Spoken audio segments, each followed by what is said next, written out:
Global News has uncovered new shortcomings in the government's temporary foreign workers program. Hundreds of thousands of foreigners come here every year. In some cases, their rights are being abused. But as Mike Lukatour found out, some employers are getting off easy. Canada has more than 330,000 temporary foreign workers. That number ballooned in recent years thanks to the resource boom in the oil sands.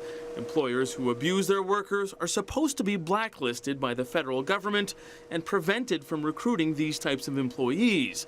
But that's not happening, according to the Alberta Federation of Labour. It is a concern, and it seems to be a ploy to say, here, we have this list. But if you don't put anybody on it, don't bother having a list. The AFL says last year there were 218 complaints about mistreatment of workers. Of those investigated, nearly half were actual violations involving payroll. In other words, foreign workers weren't paid according to provincial guidelines. But the numbers of those companies blacklisted by the feds remains zero. They know. They choose to look the other way. And what it sends is a signal to the employers that they can do whatever they want.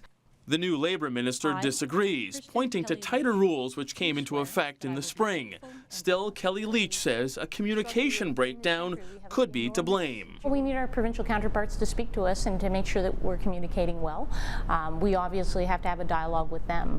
But the Alberta government fired right back at the feds, saying the dialogue already exists and that Ottawa knows about these cases. Now, Leach also believes it's up to employees to flag abuses. Too often, though, foreign workers don't speak out, fearing retribution from their employer.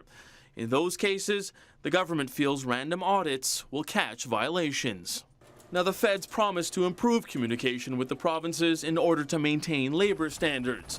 In the meantime, unions say there are no consequences for companies who abuse temporary foreign workers.